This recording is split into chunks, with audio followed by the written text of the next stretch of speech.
Shalom, pemirsa dimanapun berada, kembali ketemu dengan saya, Evi Susanti Panjaitan dalam Throne Talks. Nah, hari ini kita kedatangan seorang tamu yang istimewa, Ibu Rentas Tumorang dari Jakarta.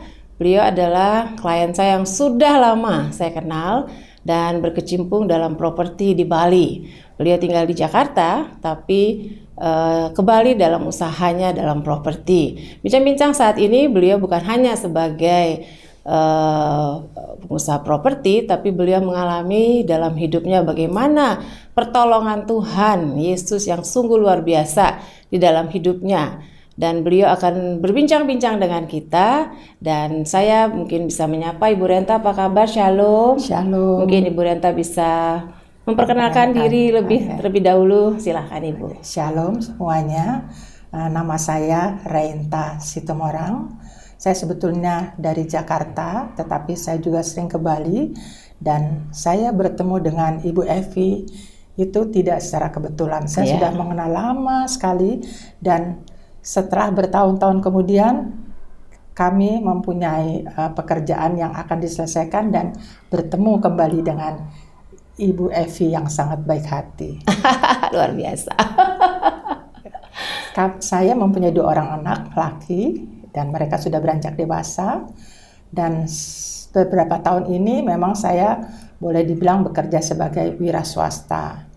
Tetapi banyak di dalam maaf, sebelumnya saya jelaskan dulu bahwa suami sudah meninggal dari tahun 98, di mana saya menghadapi semuanya sendiri, dan kebetulan dari muda itu memang papa saya selalu bilang, walaupun kita perempuan, kita harus bisa berdiri sendiri apapun yang dikerjakan, jangan tergantung dengan suami. Bukan kita tidak percaya pada suami, karena kita hidup itu kita tidak tahu apakah kita akan sendiri duluan atau suami kita akan sendiri duluan. Jadi disitulah kita harus mempersiapkan diri, walaupun kita percaya bahwa Tuhan itu akan beserta dengan kita, tetapi kita masih hidup di dunia.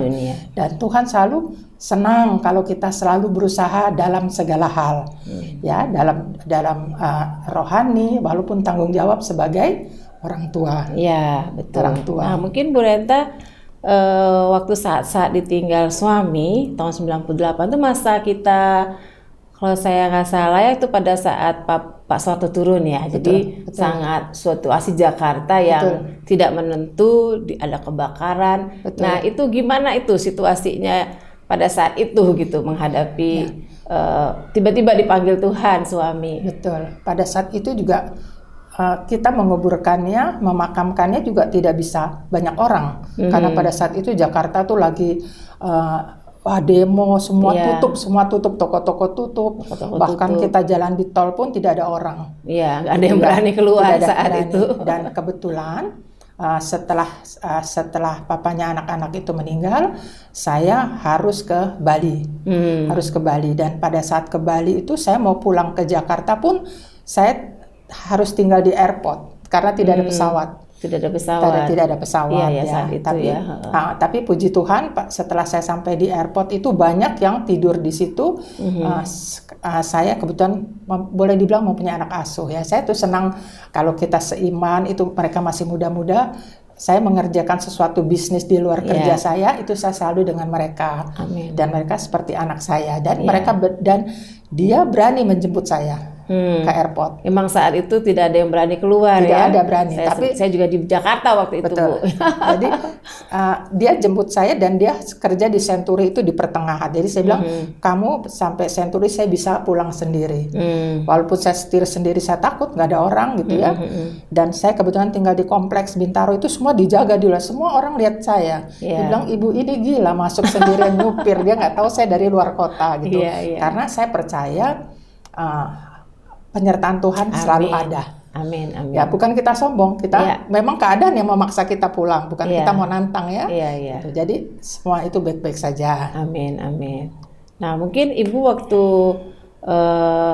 bolak-balik Bali Jakarta itu ada pengalaman-pengalaman dalam pekerjaan yang mungkin bisa kita sharingkan sebagai seorang wanita nih sendiri, menghadapinya sendiri, tapi ada kekuatan ekstra yang Tuhan berikan. Nah, itu mungkin bisa sharingkan sedikit kepada pemirsa. Oke, itu pasti ya. Kekuatan itu selalu datang dari Tuhan. Amin. Karena kita sebagai orang-orang Kristen itu sebetulnya dengan iman kita tuh harus percaya bahwa semua itu kehendak Tuhan yang terjadi. Ya. Jadi bukan kehendak kita. Jadi kita tinggal ikutin saja kata hati kita, dan kita yakin Tuhan akan menyelesaikan pada waktunya. Amin, amin. Dan pada waktu itu saya juga mempunyai pekerjaan di Bali yang cukup complicated ya, cukup memeras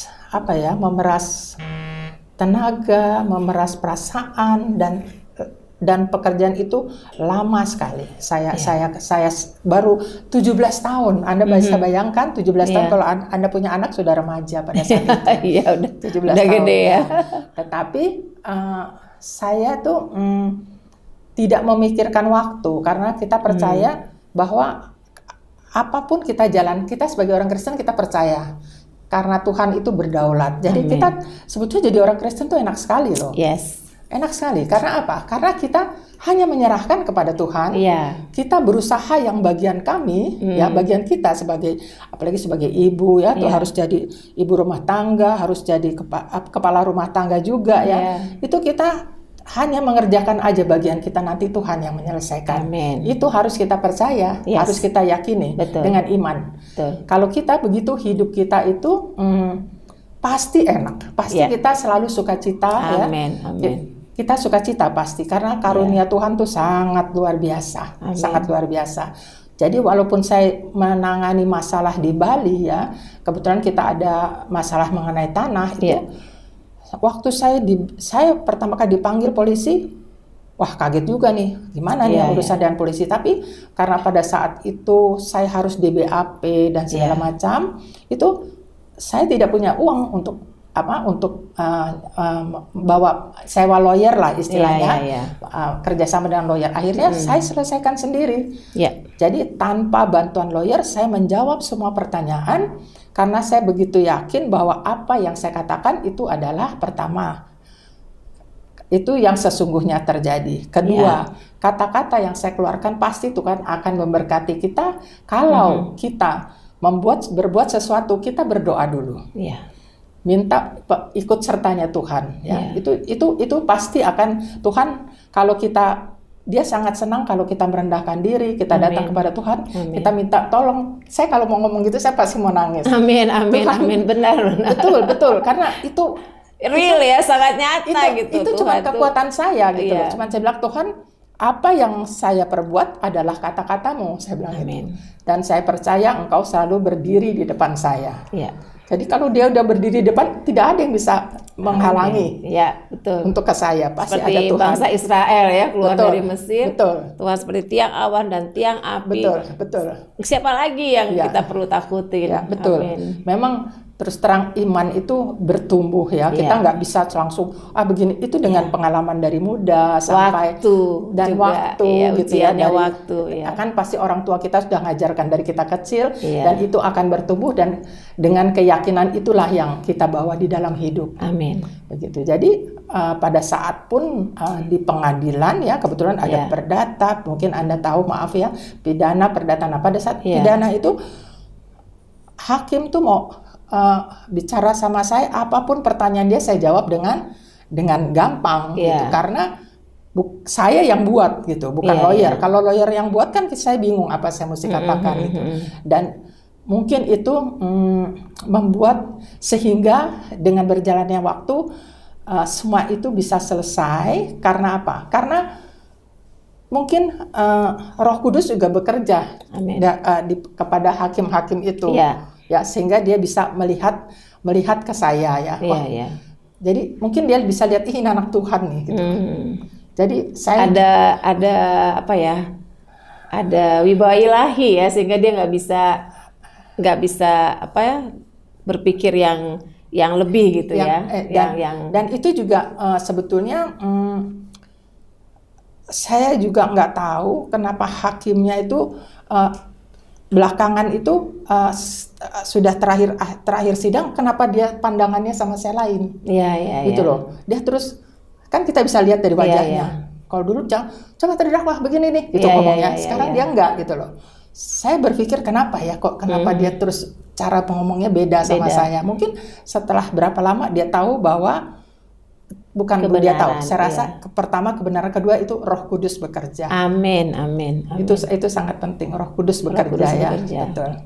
Memberikan dia sesuatu pandangan yang berbeda. Iya, betul. Mungkin bisa Bu Renta saksikan dari firman Tuhan 1 Korintus 13 ya, bahwa apa yang Bu Renta kerjakan itu memang Tuhan kasih. Ada kasih itu yang Tuhan berikan. Mungkin bisa dibagikan kepada pemirsa. Di dalam 1 Korintus 13 ya, di sini mengatakan kasih itu sabar. Amin. Kasih itu murah hati. Amin. Ia tidak cemburu, ia tidak memegahkan diri dan tidak sombong. Ya.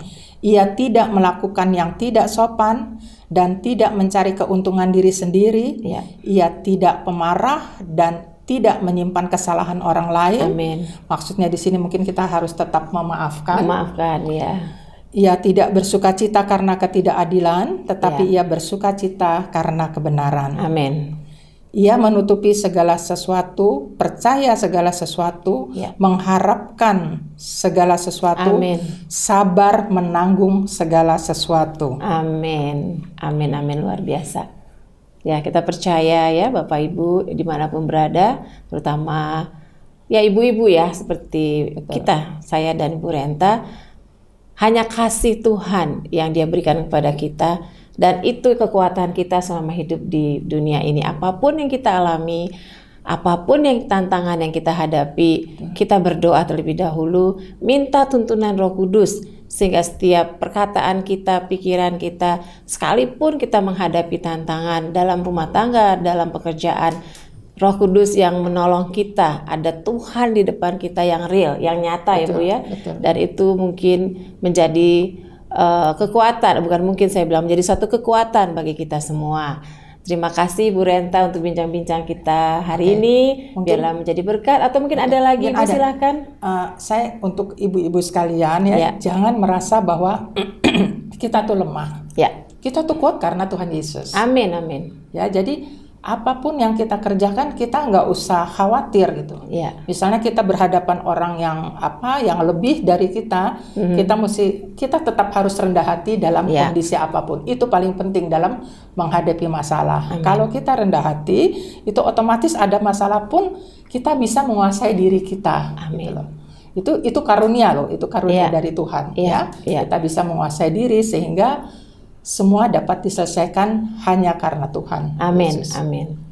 Itu kuncinya. Jadi dimanapun berada Bapak Ibu, kita akan mengakhiri bincang-bincang kita siang ini dengan satu kata clue tadi ya. Apapun yang kita lakukan bersama Tuhan, kita cakap menanggung segala perkara. Tuhan Yesus memberkati. Tuhan Yesus memberkati.